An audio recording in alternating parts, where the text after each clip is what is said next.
Matt Miguez has plenty on his mind, and he's ready to share it with the world.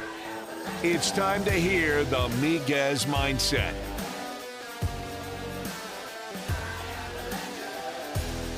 Welcome into another edition of the Miguez Mindset. We are live in New Orleans for Sun Belt Conference Media Days, and I am joined by the leader of the Sun Belt Conference, so to speak, Commissioner Keith Gill. Commissioner, thank you so much for taking the time. How are you? Yeah, I'm doing great. Thanks for having me, Matt. Really appreciate being here. So 2022 was the first year where you guys had 14 teams in the conference. 7 of them ended up being bowl eligible for you guys. Yeah. Just kind of talk about the health of the conference. I know you said yesterday in your opening address that you feel that the conference is the strongest that it's ever been. Oh, absolutely. You know, you think about just going back to last year, you know, week 1, Old Dominion beats Virginia Tech. And then in week 3, we had those 3 big upsets with, Marshall winning at Notre Dame, App winning at Texas A&M, and then Georgia Southern beating Nebraska. So, and then we just had a great year overall. If you look at, what we did in the non-conference, had another winning bowl record, since 2014. We have the best bowl winning percentage in all of FBS. And so we really have continued that momentum this year and from last year. And then this year, we've got a chance to have the best season we've ever had. And if you think about how good our season was last year, that's saying a lot. We still got one thing we want to do. We want to go to New Year's 6. And hopefully we'll have the opportunity to do that this year. We certainly have the teams that can make that happen. Now, you talk about the New Year's 6. Another big topic of conversation around college football is the 12-team playoff expansion. Yes. That's going to start in 2024. How do you feel like that positions the Sun Belt to now have a greater opportunity to participate? Yeah, I feel like we can regularly participate in the college football playoff. I think I can't be more excited about expansion, and I think we're so well positioned to take advantage of it.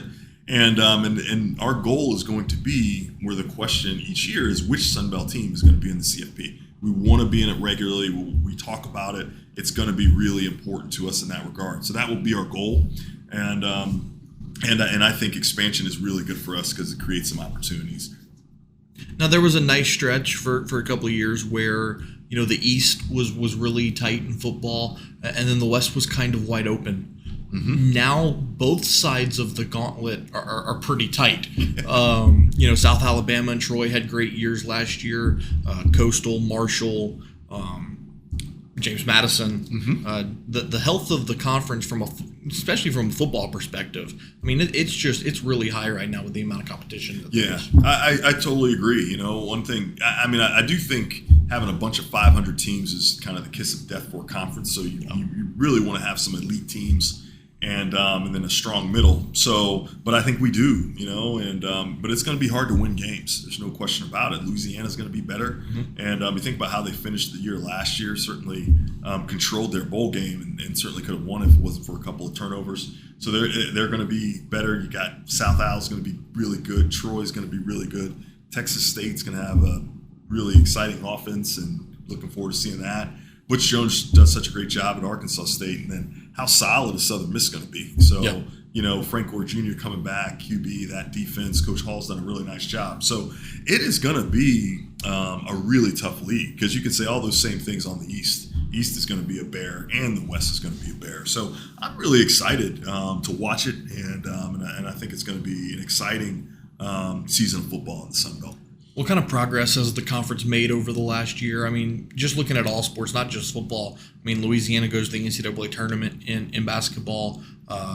Cajun softball goes to the super regionals. Yeah. Just the growth of the conference in all sports. Yeah. Where would you say the conference is? Yeah, I think it's great. I think we still have some work to do, particularly in like basketball. I think we can be a lot better in basketball. But I really do like where we are. You think about Louisiana, they were one of 12 FBS schools to play in a bowl game and then play in the NCAA championship in men's basketball, baseball, and softball. And then in softball, they went to a super regional, and they also won games in the regional baseball. So really impressive year for the Cajuns. But I think you see that along the line, or down the line. We had 4 teams in the baseball championship. We had multiple teams in softball, multiple teams in the golf championship, and multiple teams in men's soccer, And so, if you look at it, we really, and we're close in volleyball, we're right there. So we just need to kind of break through in a few of these other sports. We need to be a little more solid in our two basketballs, and I think we're right where we need to be. We want to be good at everything, not just football. Now, getting back to football, transfer portal and NIL have been two big topics of conversation. When you look at both of those, there's ways that it could benefit, but there's also ways that it could be a detriment. Where do you stand on both the transfer portal and NIL for the Sun Belt? Yeah, you know what? I think as a general rule, they're both good. I just think there are some things that you could tweak to make them work more efficiently. Like, I think the NIL system doesn't really work well, and I don't know that it's sustainable in the way that it works. And so I do think, 3 bills dropped this week from the feds. I think we're going to need congressional intervention, but, that will really help bring some guardrails and actually make that process work a little more efficiently. And I would say the same thing for the transfer portal, in the sense of, I just feel like there's so much movement that it impacts academic outcomes. And so I would love to see a little less movement so that we can maintain the good academic outcomes that we have. We talked about the second year of 14 teams in the Sun Belt. I don't feel like there's any more, talk of the Sun Belt growing anymore. Right.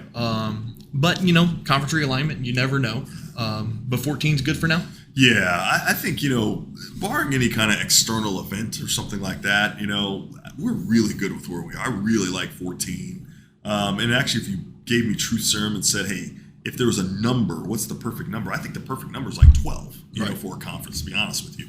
Now, but when you have the brands that we had the opportunity to add, correct, trying to do what we're trying to do, I think you add those brands. And so I think in that sense, we're always open to, adding good brands that we think will help us in terms of what we need to do. But we love our regional footprint. We love our schools. There's a lot of consistency there. We love the quality of our membership. And so, we feel really good about 14. Now, we talked about basketball maybe needing to improve a little bit in terms of the conference. Where else would you say, and maybe not even just on the playing surface, even off of it, where would you say that the conference needs to grow? Yeah, you know what? I mean, we want to be a multiple NCAA tournament team kind of conference, and I think we can do that. So we really need to focus on scheduling. That's going to be really important. Basketball teams win 70% of their home games, and so getting more home games is key.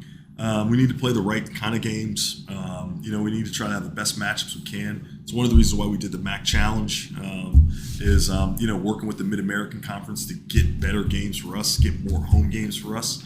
We started a media day last year to kind of bring some branding and visibility to basketball.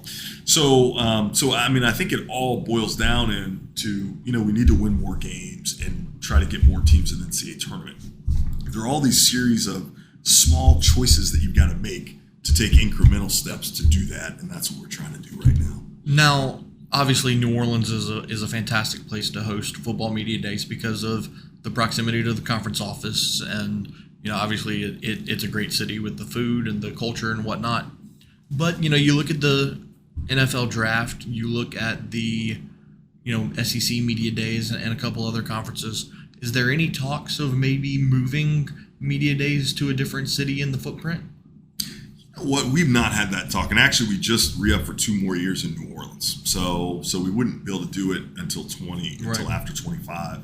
But we really like New Orleans. It's a good place for us. It's kind of a home place. It's kind of centrally located. I know some of the schools, obviously, in the eastern region, it's a little farther for them, but it kind of makes a lot of sense. So we're not against it, and certainly if there's some good opportunities to kind of bring some branding and some opportunities to other places, I think we'd be open to that. But New Orleans certainly has been a good home, and it's a good place for us to be. Commissioner, lastly, the new coaches and the players that are here for Sunbelt Conference Media Day. I know you've had some time to talk to some of the coaches and some of the players that have been here. What's kind of been the general conversation like around the Sunbelt Conference? Yeah, I think people are really excited. It's been good for all the players that I've talked to have been excited about being here, whether it's because they had a really good dinner last night or just the kind of big time feel of being on the stage and those kind of things. So that's been great. And so a lot of great anticipation, so heard a lot of good things about the season. Everyone's optimistic because no one's lost yet. And so that's a good thing. Everyone thinks they're going to have a good year. So it's nice being here because everyone's in good spirits. Everyone's optimistic. And it's crazy that camps kind of open next week. Right. So it'll be here before you know it. Yeah, football season getting underway in just over a month. We'll be back on Friday. We have a one-on-one interview with Louisiana head coach Michael Desormeaux. He's Commissioner Keith Gill. Commissioner, I really appreciate you taking the time. Yeah, thanks for having me. It's great to be here. Like I said, we'll be back on Friday with head coach Michael Desormeaux right here on the Miguez Mindset.